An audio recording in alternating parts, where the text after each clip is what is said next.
PCD, PCD, PCD. Welcome to PCD Cast. In this new podcast, we're going to be bringing you the latest trends from marketing and business development. We'll be giving you ideas on how you can grow your business and really get results in 2024. Joined here today by the boss, Yes. Master and Commander. David Bell. So Dave, tell us how it all started. So yeah, it all started with the Young Professionals Networking Group in London, where we were putting on social events for young accountants, lawyers, and bankers, and really exciting, cool guys like that, who wanted to get out and socialise, and did events at the Tate Modern and different places. It was a lot of fun. I really enjoyed putting on events and bringing people together. It's just something I found really satisfying, and just continue to try and find ways of doing that, and ideally getting the company I was working for to pay for it. When I was training as a young accountant, trying to build up my network, started putting on little dinner events. Numerous people at PCD will claim to have been there at the start. That's the most common claim from people who say, I was there when it was 10, 20 people. But it didn't. It really got going, I suppose. It got going seriously when I was at Lombard Odier, and I was going to Geneva a lot and going abroad and realizing that how important networking was, and how much I enjoyed putting things on. And it got a bit out of control, I'd say. The hobby that got out of control, for sure. And obviously events is it's a hard space to work in. There are highs and there are lows, and some challenges along the way. What would you say are the biggest highs? Let's start with the highs. Honestly, I think one of the biggest highs was when we were in Hong Kong in November 2019, when we successfully executed a dinner at the Mandarin Oriental, where we had 100 guests in the room on a night when they were literally rioting on the streets. I found it astonishing that we managed to get that kind of turnout. And I remember just getting on the microphone that night and everybody cheering just because of the fact we'd actually pulled it off. And yeah, that feeling that evening was incredible, because the swing from how stressful it was immediately before was quite unlike anything you can experience. That was a real roller coaster day. 100%. Sure. Speaking as it from someone who was behind the scenes, we were pretty stressed back here, watching all the news reports and watching it all go in and liaising with everyone during the day. And it was a memorable day. I think one of the funniest ones, though, was when we did an event at Meydan Races in Dubai many years ago, where we had a lovely room at Meydan Racecourse, and we knew that night there was going to be some racing on at the venue, but we hadn't realised that the horse racing wasn't going to be immediately below our suite, but actually in a different part of the race course, right in the middle. And it was only when we arrived at the venue we realised that our dinner overlooking the racing wasn't quite what it seemed. But we always adapt and manage to pull it out of the bag. That we do. Yeah. And so, that's probably one of the lows, I suppose, over the years, other than the big elephant in the room of COVID, which was a challenging period. We had to turn the business around a little bit and upskill somewhat into areas that neither of us had done before. What would you say was the biggest challenge of that time? I think the biggest challenge was actually just trying to make sure you're not sort of letting anyone down. So sponsors that we had promised events to that we had to try and do something else with, or members, we always kept visible because we didn't want to feel like people think we've gone missing. And that commitment to deliver value is draining, because particularly if you can't do it in the traditional ways, you're having to come up with new ideas, and not all of those new ideas would particularly work. So some things work brilliantly, some things needed tweaking, and I think it was, going through lockdown was hard enough anyway. Having, say, the kids with us in an office, you trying to help them with their schoolwork while we were trying to keep things afloat was, I think, the most challenging time you could imagine. But nothing beats that high of the first event, I'd say, after COVID. That was pretty amazing to be putting on those dinners starting in London and Manchester. Yeah, to be back at the Langham in September 21 was pretty amazing, but at the same time it was still so early days that people were still visibly nervous, so it wasn't quite as euphoric. It felt like there was more difficulties to come, and it wasn't sure that it was all behind us. But now we feel, obviously, that things in general are behind us, but then there's always that uncertainty of how things change in the future. So that makes us more aware of how we have to keep adapting and thinking about what we're doing. And what have been the changes that we've seen as a result of COVID, would you say, to the industry and events and the way, in a global picture, things work? Well, I think on the macro economy, China was going like a train 2018, 2019. That drove demand for our events in Shanghai, in Hong Kong, in Singapore.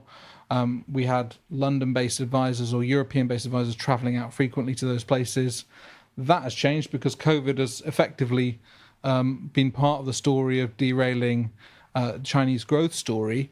So we've had it's created shifts in the market. We've had shifts away from certain locations that were more popular, shifts into others. So the Middle East has boomed out of COVID because Dubai kept open. There was a lot of inbound activity.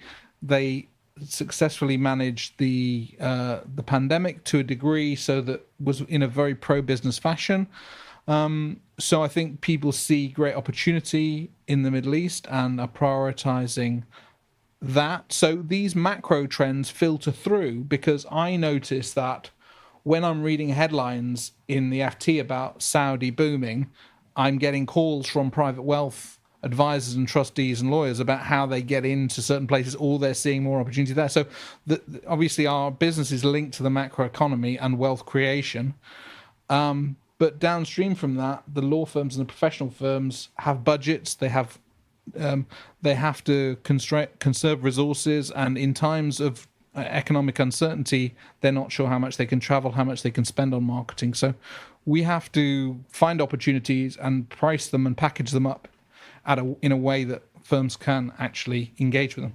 Yeah, and speaking as the person who does the paying of bills, I know how much things have gone up. The venue costs have gone up exponentially, really, since COVID. They're trying to claw back from money lost, and supply chains have been disrupted. So, we've all seen the inflation in our daily shopping bill. Well, venues have that on steroids. So those margins are so tight. And air travel as well, same story. The prices have gone up, accommodations gone up. So it is. But then I think firms have to just box clever, because it's not feasible not to be marketing in this globally competitive world. It's just how you do it. So I was having lunch with a corporate services provider yesterday that said through COVID they got really good at SEO optimization and lead generation, not through the traditional way of going out and pressing the flesh, but through digital channels, and that has revitalized their business. And I think that sort of micro example is part of a bigger trend where when things are tight, people innovate, and when budgets are tight, when conditions are difficult, people will travel less. But that means digital channels just become so much more important.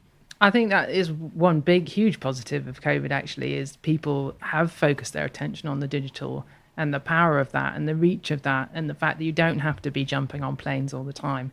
You need to jump on planes every now and again, for sure, but you can achieve a lot of at least the marketing side on a digital basis. Yeah. The sales side, maybe not. But the actual marketing, which is a huge part, it can be achieved.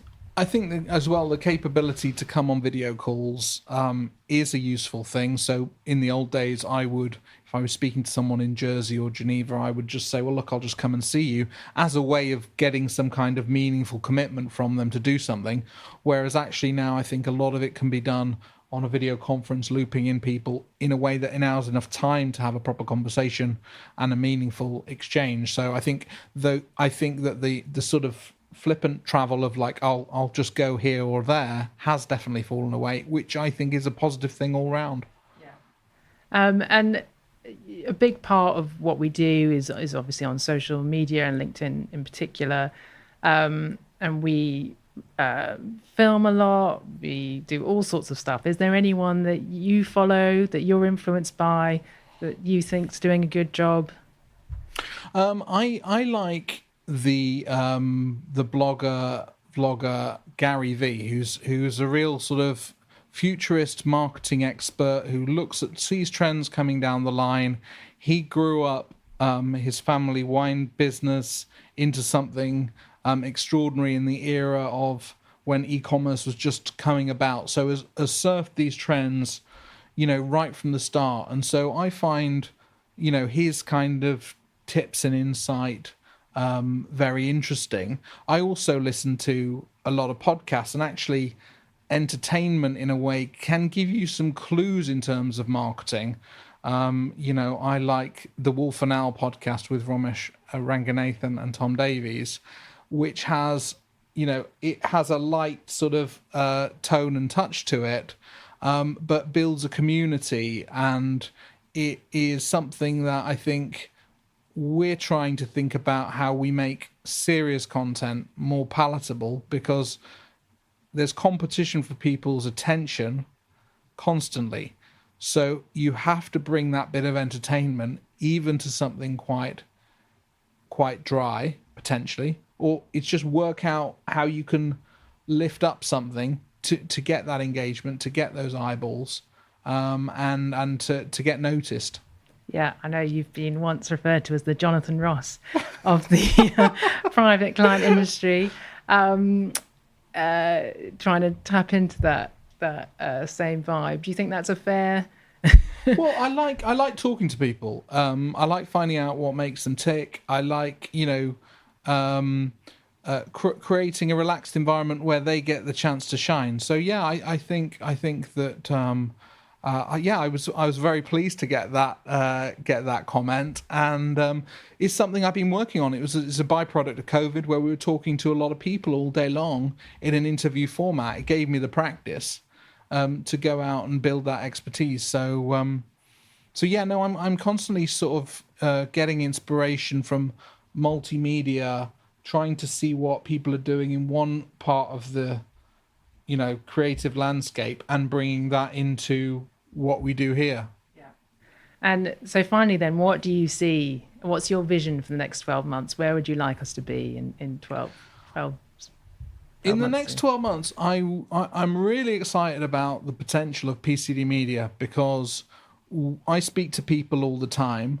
A lot of them are interested in making engaging content, doing things differently. They're lacking ideas, they're lacking distribution, they're lacking production, and we can alleviate a lot of those pressures and really start to showcase what they do, and they can focus in on what they do best, and we can provide them with that creative spark to ignite their business. At any one time in the PCD membership, there are people looking for that help, and we are offering that up now in different packages.